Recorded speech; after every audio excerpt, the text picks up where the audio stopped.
This is a snatch review for Gretchen. I'm going to go ahead and show the video in full speed first, and then we're going to look at bar path right here.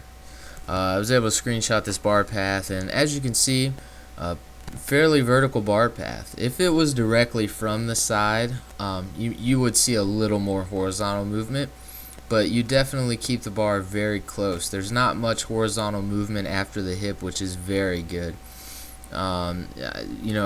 Everything I like to see here, the bar comes in just a little bit off the floor and stays pretty close to the body the whole way. There's a little bit more bar drop, but as you become more skilled, that will definitely change, just as the weights get heavier.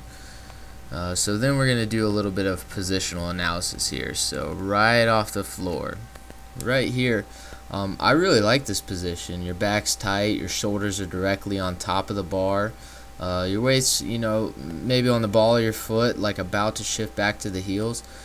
From the floor and then coming up to the knee right here, everything looks very good. I mean, this is a textbook position here at the knee. Shoulders are in front of the bar, back's tight, elbows out. I like this position. Now, as we transition to the hip, this is where we can do some work.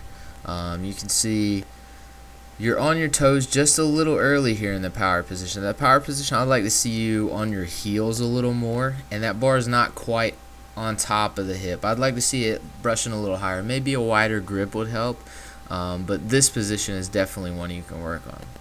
But as you finish, you kind of compensate and finish very well, and the bar continues to stay really close to your body. So a lot of great things happening here, and we're going to see as you're going under the bar staying close.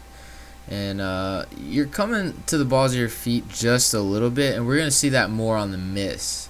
Now, this one is very subtle, so it didn't really affect your snatch. I would like to see you kind of pop the feet and land on the heels a little more. I think that will create a more sturdy catch position. But your flexibility is great. I mean, this bottom position right here, that's perfect. Textbook. I honestly wish I had that kind of flexibility. So this looks great right here. And as you stand up, as you're coming out of the squat, one thing that I think you could definitely work on is just trying to keep the hips underneath the shoulders a little more. You're kind of leaning into it a little bit, and that caused you to take a step forward.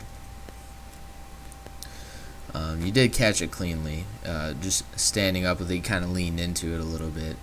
And of course, your friend in the background jogging in place in slow motion is awesome.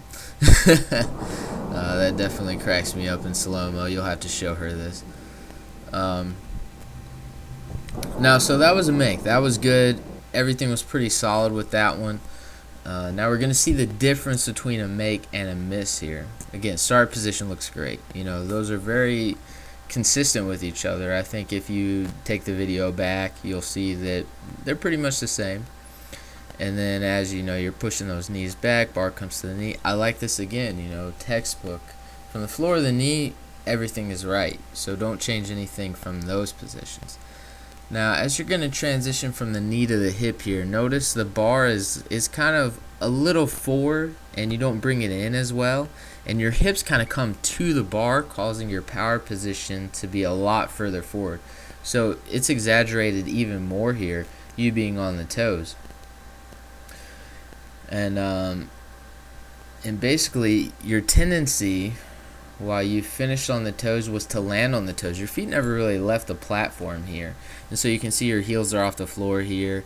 And then as your weight tries to shift back, you end up missing it behind because you have to put some horizontal movement on the bar to adjust to a correct catch position. So that's kind of like why this one was a miss and the other one was a make. You got on your toes even more so. And you landed on the toes is the bigger issue there. So where do we go from here? I think some exercises that you could work on are flat-footed pulls. So do a pull to a shrug while staying flat-footed. I think that would be great. I think also you could try a little wider grip. And snatching from the hip, look up pin lay position 1 or power position snatches. I think that would be great for you. Any kind of above the knee snatch while staying flat footed as long as possible is really going to help. There's a lot of great things going on, and I think you have tons of potential, so definitely stick with it. You just got to work on the power position, and you'll be golden. So, anyways, let me know if you have any more questions. I'll absolutely answer if you contact me on Facebook, Instagram, or anything like that. If you have more questions about what exercises you could work on, let me know.